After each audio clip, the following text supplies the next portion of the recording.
Shampiyona Athletics addunyaa Tokiyootiin Botswanaan dorgommii tiraakii dhiiraa meedaaliyaa warqee jalqaba argatte. Botswanaan shaampiyoonaa kana meedaaliyaa warqee 3 argachuun seenaa addaa galmeessuuf kaayeffattee jirti. Samuel Johnson. Season's best, 2 men from Botswana on the podium. Shampiyona Athletics addunyaa marsaa 20ffaa Tokiyootti dorgomamaa jiruun qabxiin eegamnee fi atileetonni tilmaama hin arganne shaampiyoonii ta'aa jiru. Fiigicha meetira 400 dhiirotaan atileetota sekondii 44 gadi fiigan 5 keessaa 3 bara kana kan galmeessisan wal morkachiise. Atileetiin lammii Botswana Koolan Kaabinaachiipiin gulaalli walakkaa xumuraan sa'aatii saffisaa biyya isaa fiigee dabalatee lammiin US Ameerikaa Jaakori Patterson kan Afrikaa kibbaa Zaakiti Neeneen addatti eeggamaniiru. Atileetota 8 dorgommii xumuraan hiriiran keessaa immoo 3 lammii Botswana ta'uun dorgommii kanaan taatee addaa ture. Koolan Kaabinaachiipiin sekondii 43 maayikiroosekondii 5 galuun injifate. Riikaardii biyya isaas yeroo lammaffaadhaaf Tokiyootti fooyyessu sa'aatii saffisaa bara kanaa ta'uun galmaa'e. Shaampiyoonaa Athletics addunyaa dorgommii tiraakii dhiirotaan atileetii Botswana jalqabaa meedaaliyaa warqee argamsiises ta'uudhaan katabame.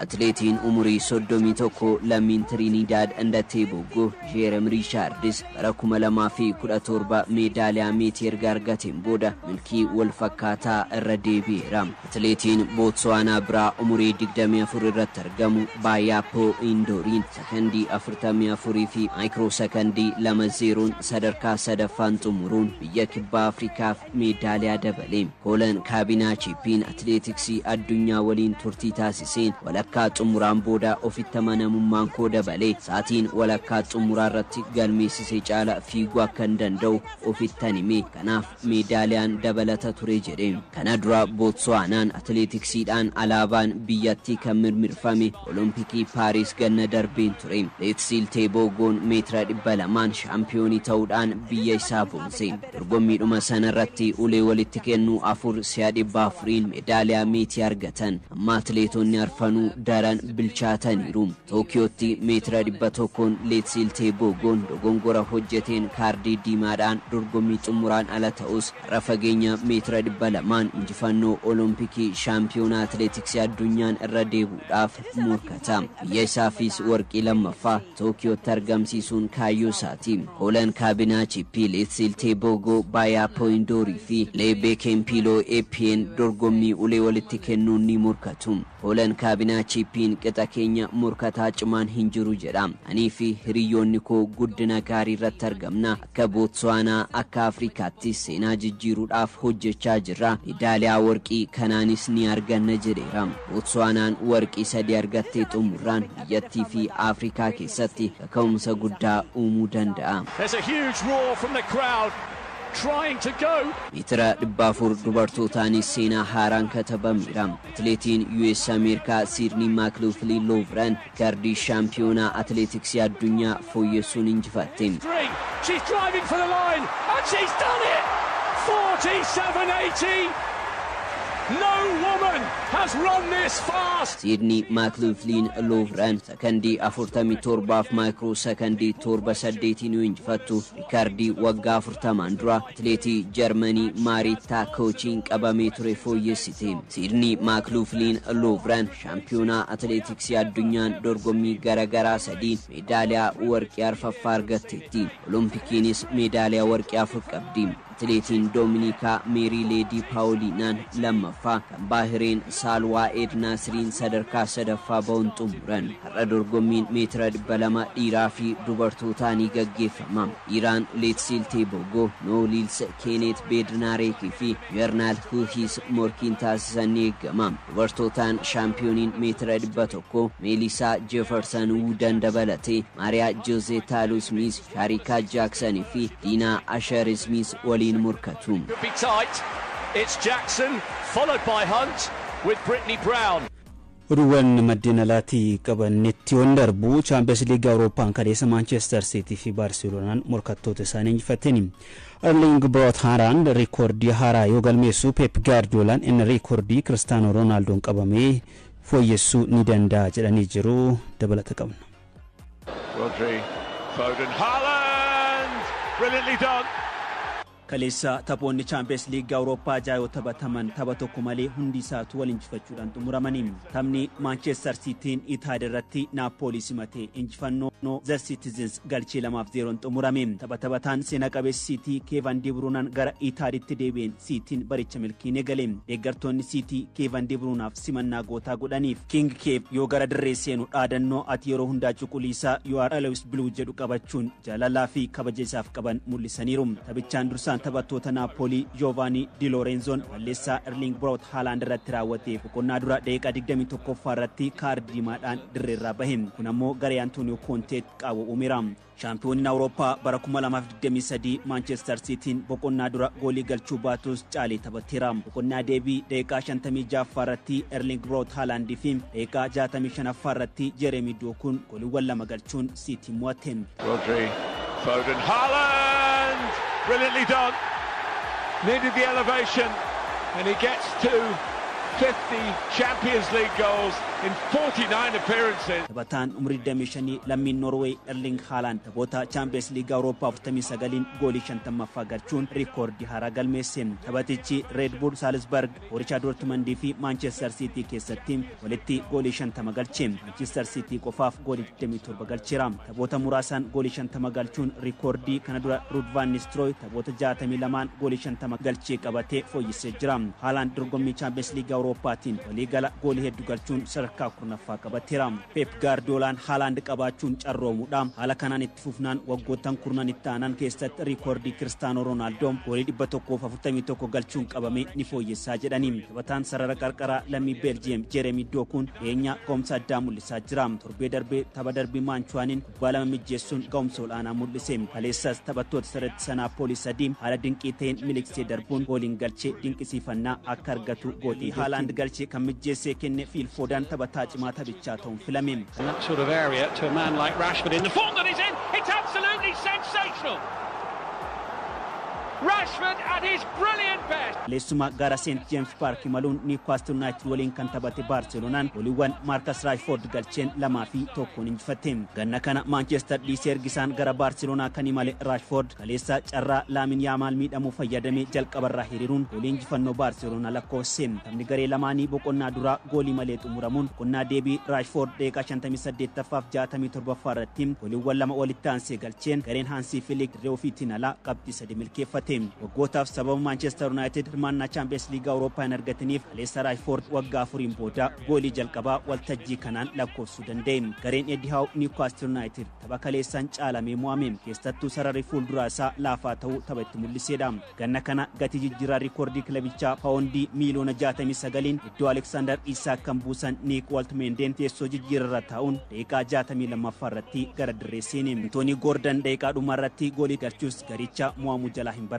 Taphoota biroo kaleessa taphatamaniin Eintracht Frankfurt galchii 5-1 Galatasaray yoo mo'atu taphattoonni Galatasaray lama garee ofirratti galchaniiru. Kilabiin Belgium Club Brugge Monaco Sporting Lisbon Karat Almaty qabxii wal fakkaataa goolii 4-1 injifataniiru. Taphni Copenhagen fi Bayer Leverkusen goolii 2 qixaan xumurame.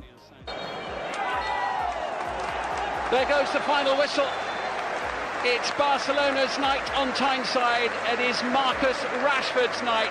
2 goals of the highest quality. Etfneeti jirra dhaggeeffattoota keenya qophii ispoortii jimaata guyyaatti kan hordofaa jirtan. Leenjisaan Everton David Moyes Premier League Englandin boru yeroo jalqabaaf Anfielditti Liverpool injifachuuf morkatu. Liigichaan bor Manchester United Chelsea dilbata Arsenal Manchester City waliin morkiin geggeessan eegama. Abbabaa Lamayyoo. David Moyes Everton dabalatee kilaboota garaagaraa leenjisaa taphoota 20 Premier League Englandin Anfielditti Liverpool waliin morkataniin injifannoo malee imalaa jiru. Taphoota kanneeniin qabxii 60 walitti qabachuu qaban keessaa 6 qofa milkeeffachuun irra deddeebiin mo'amaa jiru. Moyes Stadium Anfielditti taphoota 14 mo'amuun 6 qixa bahaniiru. Liverpool dorgommii hundaanuu taphoota 28 dirree fi deeggartoota isaa fuulduratti Everton waliin taphateen tapha tokko qofa mo'amuun olaantummaa qaba. Premier League England torbee shanaffaan boru guyyaa sa'aatii 8 fi daqiiqaa 30 irraa eegaluun Liverpool fi Everton darbii Merseyside waliin morkatu. Liverpool Premier League England fi Champions League Europa bara kanaan daqiiqaa 83 booda goolii galcheen morkattoota isaa injifachuun taphattoonni kilabichaa hanga daqiiqaa xumuraatti abdii sonkutiin dirree keessatti falmachaa jiru. Liigichaan hanga torbee afuraffaatti Liverpool qofatu taphoota 4 walitti aansee injifate. Boru garuu Anfielditti qormaanni guddaa masaanusaa yeroo maraa Everton irraa akka isa eeggatu xiinxaltoonni kubbaa miilaa dubbachaa jiru. Everton torbee jalqabaan Leeds Unitediin goolii 1-0 erga mo'amee booda taphoota 2 injifachuun tokkoon qixa bahee kaka'umsa gaariin Liverpool waliin morkata. Seenaa Premier League Englandiin akka darbii Merseyside kaardii diimaan kan itti baay'atu hin jiru. Gama kilaboota lachuu taphattoonni 23 yeroo garaagaraa kaardii diimaadhaan dirreedhaa bahaniiru. Gama Liverpool Mohamed Salah, Hugo Ekitike fi Alexander Isak taphattoota xiyyeeffannoo argatanii. Isak roobii darbee taphasaa jalqabaa Champions League Europaan Liverpooliif taphate. Salaan jalqabbiinsaa gaarii ta'uu baatus taphoota 2 darbeen Premier League England fi Champions League Europaan Liverpooliif walitti aansee goolii galche. Ergisaadhaan Evertoniif taphachaa kan jiru Jack Grealish fi Iliman Ndiaye darbii Merseyside ga'umsi mul'isan eegama. Grealish Everton keessatti ga'umsa gaarii mul'isaa jira. Liigichaan taphoota 4 kubbaa goolii galan 4 mijeesse. Liverpool akkuma amaleeffatee injifannoon itti ufamoo leenjisaan Everton David Moyes yeroo jalqabaaf Anfielditti Liverpool injifatu kan jedhu boru deebii argata. Morma sa'aatii wal fakkaataa 11tti Brighton, Tottenham, Burnley, Nottingham Forest, West Ham United, Crystal Palace, Wolves, Leeds United waliin taphatu.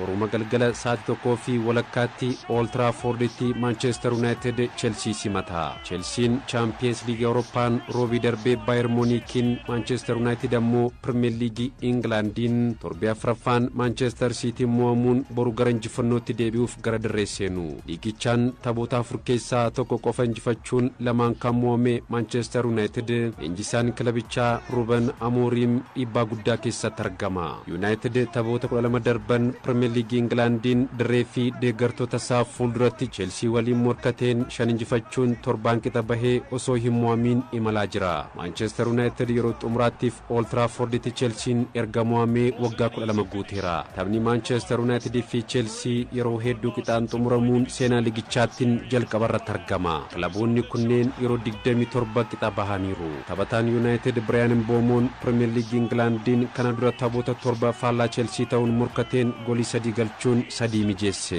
Kan Chelsea Joao Pedro ammoo United irratti taphoota 5 goolii 3 galche. Dilbata tapha cimaa torbee kanaatiin Emiratesitti sa'aatii 12 fi daqiiqaa 30 irraa eegaluun morkiin Arsenal fi Manchester City xiyyeeffannoo argateera. Kilaboonni lamaanuu tapha Champions League Europa torbee tokkoffaan morkattoota isaanii injifachuun miira injifannoo waliin taphatu. Arsenal Premier League Englandiin taphoota 4 darbee City waliin taphatee 2 injifachuun 2 qixa bahe. Cityin taphoota 2 darbee Emiratesitti Arsenal waliin morkateen walitti aansee mo'ame. Sarara fuulduraa irratti kan Arsenal Victor Gyökeres kan Manchester City Erling Haaland taphattoota qabxii taphaa ni jijjiiruuf xiyyeeffannoo argatanidha. Haaland liigichaan taphoota 6 faallaa Arsenal ta'uun morkateen goolii 4 Zagganars irratti galche. Gyökeres bara darbee yeroo Sporting Lisboniif taphatu Manchester City irratti goolii 3 galchuun haatriikii hojjete. Dilbatuma Bournemouth Newcastle United Sunderland Aston Villa waliin taphatu. 5 minutes earlier, the opportunity just missed. Great run. Wolves waliigaltee leenjisaa kilabichaa dheeressee jira. Muddee darbee leenjisaa Wolves ta'uun kan qacaraman lammiin Portugal Vitor Pereiraan waliigaltee kilabicha waliin isaan tursiisuu mallatteessaniiru. Waliigalteen kilabicha waliin qaban ganna dhufu kan xumuramu Pereiraan amma waliigaltee waggaa 3 mallatteessaniin. Bara darbee Wolves sadarkaa 19ffaa irra ture. Bara kana garuu taphoota liigichaa taphatan hundaanuu mo'amanis gansi kilabichaa hojii bara darbee hojjetaniif ganna darbee taphattoonni ciccimoon kilabicha gadhiisuun adeemsa keessa garichanii fooyyessu jedhanii waan amananiif waliigaltee haaraa dheeressaniiru. Wolves ganna darbee Maatiyaas Kuunyaa paawundii miiliyoona 62.5 Raayaan Ayat Nuurii paawundii miiliyoona 31 Manchester Cityf yoo gurguru Neelsan Semeedoonis kilabicha gadhiisuun Fenerbahceef mallatteesse. Wolves Premier League England keessa tursiisuun hojmanee Pereira akka ta'es ibsamee jira.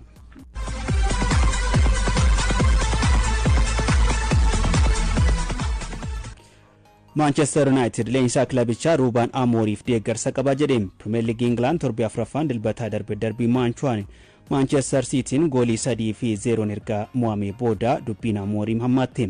Ruben Amorim sadaasaa darbee leenjisaa Manchester United ta'uun erga qacarame taphoota Premier League 31 keessaa 8 qofa injifate. 16 mo'amuun tapha 7 qixa bahe. Bara kana taphoota liigichaa 4 irraa qabxii 4 argachuun waggoota 33 keessatti bara jalqabbii gadi aanaan itti eegales ta'eera.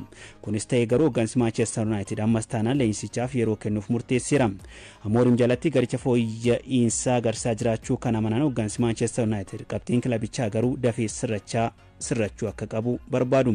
Akka gabaasaa The Athletic itti ta'e qooda abbaa qabeenyummaa kilabichaa harka 27 kan qaban Jim Ratcliffe kaleessa iddoo shaakala kilabichaa Karingitan dhaquun Amorim dabalatee hooggansa kilabichaa waliin mari'achaa turuun gabaafame.